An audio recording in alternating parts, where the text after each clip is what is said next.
হে hello বন্ধুরা, welcome to my channel lifestyle. আর আজকে দেখছো আমি দাঁড়িয়ে আছি একটা ফেরি ঘাটে এবং আমার পিছনে আছে হাওড়া ব্রিজ। ঠিক আছে, আর এখানে আমরা ওয়েট করছি বাবুঘাটে যাওয়ার জন্য। আপনাদেরকে দেখাচ্ছি যে এই যে ফেরি যে সার্ভিসটা এই সম্পর্কে একটু দেখাবো। আপনাদের দেখতে পাচ্ছেন আমার পিছনে হাওড়া ব্রিজ, আমি দাঁড়িয়ে আছি এখানে ফেরির জন্য ওয়েট করছি। এখানে একটা ফেরি আসছে এবং যাই হোক এটা আমরা উঠবো না, কারণ এটা আমাদের ফেরি নয়। আমি ভেবেছিলাম এটা আমাদের ফেরির জন্য ভিডিও করছিলাম, কিন্তু পরে দেখলাম না, ওটা আমাদের ফেরি নয়। দীর্ঘক্ষণ অপেক্ষা করতে করতে করতে করতে করতে করতে আমি হাঁপিয়ে যাচ্ছিলাম। কি আর করার, তাই জন্য একটু ভিডিওগ্রাফি করছিলাম গঙ্গা নদীতে। হঠাৎ করে দেখি একটা স্পিড বোট যাচ্ছে, দেখতে পাচ্ছেন আপনারা স্পিড বোট, এবং আর একটা লঞ্চ আসছে, দেখাচ্ছে আপনাদের লঞ্চটা। এই যে লঞ্চটা আসছে, এই লঞ্চটা আমাদের এখানেই দাঁড়াবে। ওই জন্য এখানে যিনি আছেন, যিনি গার্ড আছেন, তিনি সবাইকে সরে যেতে বলছেন, কারণ লঞ্চ যখন ওই যে ট্রেন উপরে যে ডক থাকে ওখানে যখন ধাক্কা মারে তখন একটু মানে নড়ে ওঠে ওটা, তখন হয়তো পড়ে যাওয়ার সম্ভাবনা থাকে, ওই জন্য সাইড দিয়ে সরে আসতে বলে। দেখতে পাচ্ছেন লঞ্চ আসছে আর আমি ভিডিও করছি ক্যামেরা নিয়ে। আর সামনে দেখছি একজন মোবাইল তুলে ফটো তুলতে ব্যস্ত, ওনাকে একবার গার্ড ছুড়ি দিয়ে গেছে, তাও ফের পিকচার তুলতে ব্যস্ত। যাই হোক, অবশেষে লঞ্চ আসছে আসছে আসছে। মনে হচ্ছে লঞ্চটা কেন এত আস্তে আস্তে আসছে, তাড়াতাড়ি আসছে না কেন। যাই হোক, দেখতে থাকুন, সঙ্গে থাকুন। আর আমাদের লঞ্চ অলরেডি চলে এসছে ফেরিঘাটে, এবং তখন বর্তমানে একটু বেশি ঢেউ হচ্ছিলো, দেখতে পাচ্ছেন আপনারা, একটু ঢেউ হচ্ছে। একটু স্পিড বোট গেল তো ওই জন্য একটু ঢেউ তো হচ্ছিলো, আবার তারপরে স্পিড বোট গেলে আরও ঢেউ হচ্ছে।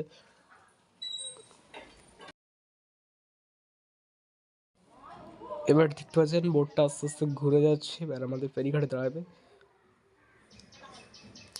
দেখতে পাচ্ছেন অলরেডি ফেরিঘাটের খুব কাছাকাছি চলে এসছে এবং গার্ড সবাইকে সতর্ক করছে। এদিকে আমি তো ভিডিওগ্রাফি নেওয়ার জন্য প্রস্তুত। গঙ্গা নদী এত সুন্দর একটা পিকচার, সাথে হাওড়া ব্রিজ, এগুলো মিস করা যায় না। দেখতে পাচ্ছেন না, অলরেডি ফেরি আসছে আর আমি দাঁড়িয়ে আছি, ভাল লাগছে না। ফেরিটা কখন আসবে? পিছনে হাওড়া ব্রিজকে নিয়ে যখন একটা পিকচার তোলার এপার যে সুযোগ পাচ্ছি তখন সেটা ছাড়লাম না, ভিডিওগ্রাফিও করে নিলাম। যাই হোক, এদিকে লঞ্চ চলে এসছে, কিন্তু এবারে ধাক্কা মারলো। আমি তো হুমড়ি খেয়ে যাচ্ছিলাম, কিন্তু যা হোক করে সামলে নিলাম। লঞ্চ আস্তে আস্তে দাঁড়াচ্ছে, এতটা প্যাসেঞ্জার এসে বাবুঘাট থেকে হাওড়ায়, যে কাজের জন্য আমি তারপরে উঠবো। ওঠার সময় আর ভিডিওগ্রাফি করলাম না, ভাবলাম ফোনটা হয়তো হাত থেকে নিচে পড়ে যাবে, যদি একবার জলে পড়ে যায় তখন খবর খারাপ। এর জন্য যতক্ষণ পারলাম ভিডিওটা করলাম। দেখতে পাচ্ছেন গার্ড রেডি হচ্ছে, আর ভিতরে কিন্তু সিট ছিল, বসার জায়গা ছিল। যে গার্ড সবাইকে সরে যেতে বলছে, সবাই নামছে আস্তে আস্তে। এদিকে আমার ভয় লাগছে, যদি ফোনটা হাত থেকে একটুর জন্য যদি জলে পড়ে যায় তাহলে গেল, আমার খবর খারাপ। এই জন্য ফোনটা তাড়াতাড়ি ব্যাগের ভিতরে ঢুকিয়ে নিলাম। যাই হোক, দেখতে থাকুন। এদিকে আমরা লঞ্চের জায়গাতে একটা ভিডিও দিয়েছি।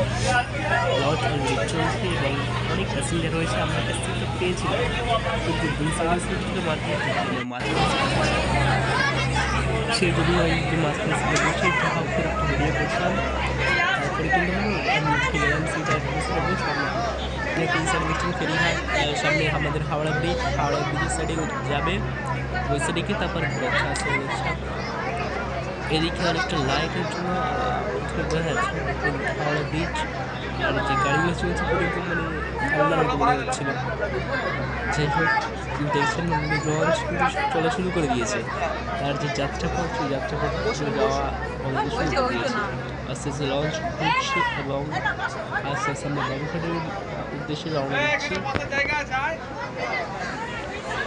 গঙ্গা নদী যেটা মুর্শিদাবাদ থেকে ভাগ হয়ে গেছে, মুর্শিদাবাদের বিহারিতে ভাগ হয়ে গেছে, একটা পদ্মা নাম নিয়ে বাংলাদেশে থেকে অপরটি ভাগীরথী এবং হুগলি নাম নিয়ে আমাদের মুর্শিদাবাদ দিয়ে নদিয়া হাওড়া হুগলি দিয়ে এতে বঙ্গোপসাগর করে মিলেছে। এবার যে মুর্শিদাবাদের বিহান থেকে নবদ্বীপ মায়াপুর পর্যন্ত নাম নিয়েছে ভাগীরথী, এবং তারপর থেকে মোহনা পর্যন্ত হুগলি নাম নিয়েছে। অর্থাৎ আমরা এখন হুগলি রিভার দিয়ে যাচ্ছি। আর এখানে দেখছেন ওটা হচ্ছে রেলওয়ে মিউজিয়াম, রিভারা রেলওয়ে মিউজিয়াম। হাওড়া যে রেলওয়ে মিউজিয়াম সেটা হচ্ছে ওটা। আর আমরা তার পাশ দিয়েই যাচ্ছি বর্তমানে। দেখতে পাচ্ছেন গঙ্গা নদী। আর আমাদের সামনে আছে বিদ্যাসাগর সেতু, দেখতে পাচ্ছেন আপনারা। আর যেহেতু সূর্যের আলো আসছে, তো ওই জন্য ওই সাইডটা তো ভালো বোঝা যাচ্ছিল না। তো যতটা চেষ্টা করছি, যতটা বোঝানো যায়, যতটা দেখানো যায়, নদীর সাইড দিয়ে যাচ্ছি, দেখতে পাচ্ছেন। এবার আমি যাচ্ছি আর একটা সাইড দিয়ে। এখানে আবার পুরো ফাঁকা, ওই জন্য একটু ভয় লাগছিল। সামনে একটা একটা জাহাজ আসছে, দেখতে পাচ্ছেন। জাহাজের নামটা আপনাদেরকে বলছি। বেশ কি একটা জাহাজের নামটা আমি দেখতে পাচ্ছি না, যেহেতু সেই হিসেবে এখন বলছি না। ও হ্যাঁ, সরি, এবার দেখতে পেয়েছি। গঙ্গেস কুইন জাহাজ। এই জাহাজের একটা পিকচার করেছিলাম, সেটা আপনাদেরকে দেখাচ্ছি। এই দেখছেন জাহাজের পিকচারটা। মেইনলি এই জাহাজের পিকচারটা তোলার উদ্দেশ্য হচ্ছে এই জাহাজের নামটা দেখা। আমি প্রথমে ভিডিওগ্রাফিতে নামটা দেখতে পাচ্ছিলাম না, ওই জন্য পিকচার তুলেছিলাম। আমরা খুব সুন্দরভাবে উপভোগ করছিলাম গঙ্গা নদীর যে অসাধারণ দৃশ্য, এবং তার সঙ্গে বিভিন্ন জাহাজের যে সমাহার। এদিকে দেখছেন আমি এখন ক্যামেরাটা আমাদেরকে ঘুরিয়ে সব দেখাচ্ছি। জাহাজ পুরো পুরো লোড একদম। সরি, এটা জাহাজ বলা ভুল, এটা হচ্ছে একটা লঞ্চ বা ফেরি। দেখছেন পুরো ভর্তি হয়ে গেছে, আর দুই সাইডেও মানুষ দাঁড়িয়ে আছে, সবাই পিকচার তুলতে ব্যস্ত।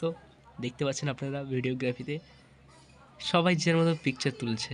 সামনে সামনে আপনারা একটা থাম টাইপের দেখতে পাচ্ছেন। এখানে জাহাজগুলো বাঁধা আছে, যেহেতু মানে কি বলবো, ভাটা তখন জোয়ার ছিল না, ওই জন্য এখানে জাহাজগুলো ওয়েট করে, সেই জন্য এরকম কিছু ডুম টাইপের আছে। দেখতে পাচ্ছেন জাহাজগুলো বাঁধা আছে। সামনে আপনারা একটা ব্রিজ দেখতে পাচ্ছেন। এই ব্রিজটা হচ্ছে বাবুঘাটের ওখানে একটা ওভারব্রিজ আছে, সেই ব্রিজটা হচ্ছে ওটা।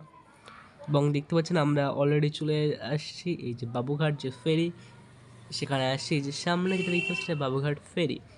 এবং নিচে নেমে ভিডিও আমি করতে পারিনি, কিছু পিকচার তুলতে গিয়ে ওদিকে হয়ে গেছে, আর ভিডিও করার কথা মনে নেই।